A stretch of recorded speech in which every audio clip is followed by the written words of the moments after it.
नमस्कार, मी मनोहर पवार. TV1 मराठीमध्ये आपले सहर्ष स्वागत. पाहूया आजच्या ठळक घडामोडी. खासदार म्हणून एक वेळा संधी द्या, चेहरा मोहरा बदलून टाकू, गोपीचंद पडळकर यांचे आवाहन. खासदार म्हणून एक वेळा संधी द्या, खासदार काय असतो हे जिल्ह्याला दाखवून देऊ, अशी ग्वाही बहुजन वंचित आघाडीचे उमेदवार गोपीचंद पडळकर यांनी केले. जत तालुक्यातील दरीबळची संघ तिक्कोंडी दरीकोंडूर येथे झालेल्या सभेत ते बोलत होते. यावेळी त्यांच्या समवेत जत तालुक्याचे नेते अशोक बन्नेनावर सह अनेक नेते उपस्थित होते. म्हणून मी वंचित आघाडीमध्ये सामील झालो. तुम्हा सगळ्यांना आवाहन करण्यासाठी आलोय की या प्रस्तावित पार्ट्यामध्ये आपण अनेक वर्ष काम केलंय. राष्ट्रवादी असेल, काँग्रेस असेल, भाजप असेल, या सगळ्या पार्ट्यांच्या मधून आपण काम केलेलं आहे. पिढ्या आपण यांना मतदान दिलेलं आहे.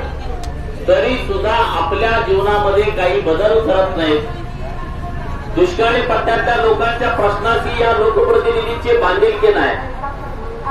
एकदा निवडून गेलं तर परत ते इकडे फिरकत नाही आणि एकदा मतदान झालं तर त्यांचा जनतेशी संपर्क राहत नाही. मी आज संघ गावामध्ये या 6 महिन्यामध्ये 2-4 वेळा येऊन गेलो असेल. उमदीच्या या सगळ्या परिसरामध्ये 2-4 वेळा येऊन गेलोय. माझ्याकडे कुठलं पद नाही, मी कुठल्याही लोकप्रतिनिधी नाही, पण मी एक सामान्य चळवळीचा कार्यकर्ता आहे. तुम्ही जर मला उद्या लोकसभेमध्ये पाठवला तर मी तुमच्याशी प्रामाणिकपणे राहून काम करेन, हा एवढाच मी शब्द तुम्हाला देतो. महिन्यानं, 2 महिन्यानं, 4 महिन्यानं, 6 महिन्यानं, वर्षानं तुम्हाला वाटणार नाही आला गोपीचंद पडळकरला मतदान दिलं आणि मला पश्चाताप होतोय, अशी वेळ मी तुमच्यावरती येऊ देणार नाही. वसंतदादांच्या घरामध्ये तर वसंतदादा, शालिनीताई, प्रकाश बापू, प्रतीक पाटील, आता विशाल, अरे काय भानगड आहे. दुसरा कोण माणूस जिल्ह्यामध्ये आहे का नाही? बाप गेला का पोरगा, पोरगा गेला का नातू, हे काय सातबार आहे का? बाप गेला का पोराचं नाव, पोरगा मेला का नातवाचं नाव?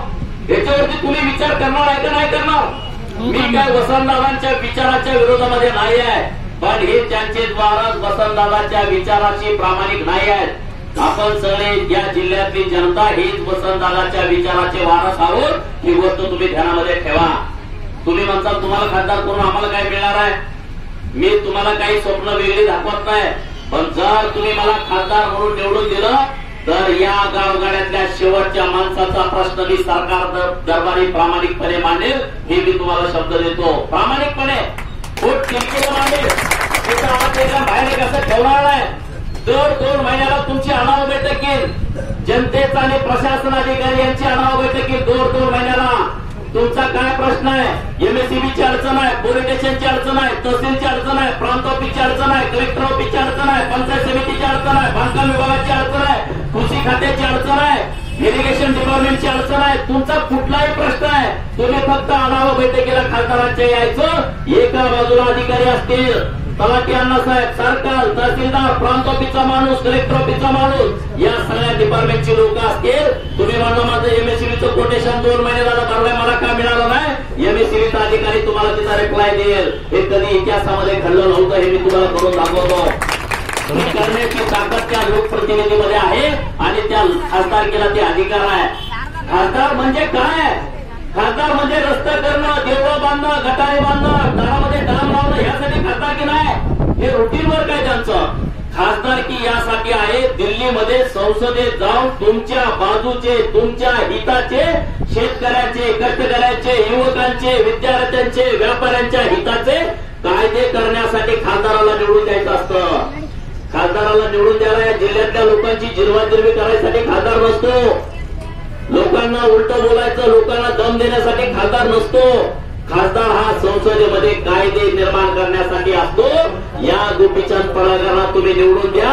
तुमच्या बाजूचे कायदे लोकसभेमध्ये मंजूर करण्यासाठी जीवाची बाजी लावल्याशिवाय मी राहणार नाही. जत तालुका दुष्काळी तालुका किती दिवसापासून ऐकायचं? किती दिवसापासून? प्यायला पाणी नाही. शेतीच्या पाण्याचं राहू द्या, प्यायला का पाणी नाही? अरे सांगोला तालुक्यासाठी पंढरपूरच्या चंद्रभागेच्या नदीतनं सांगोला तालुक्यातल्या पाचेगाव मध्ये पाणी येऊ शकतं. बघा, पंढरपूर मधलं पाचेगावला पाणी येतं. मग कृष्णेचं पाणी जत तालुक्यातल्या प्रत्येक गावाला पिण्याला का नाही येणार? या गोपीचंदला खासदार करा. तुम्हाला गावागावामध्ये पिण्याचं पाणी उपलब्ध करून देतो. 24 तास असेल. कायदा आहे, कायद्यातनं पैसे दे. करायचे, पण याच्यासाठी कोणी आयडियल कल्पना तिथं मांडली नाही. आणि त्या कृष्णा नदीमध्ये एक वेगळी योजना करा ना, पाईपलाईन टाका जत तालुक्यासाठी सेपरेट. त्याच्यासाठीची सुविधा शासनानं करता येते. एका माणसाला 3-3, 4-4 हजार रुपये खर्च पाण्यावरती शासन करतं. मग या सगळ्या गावांचं एक योजना करून त्या योजनाला अंमलात आणण्यासाठी हा गोपीचंद पडळकर तुमच्यासाठी प्रयत्न करेल.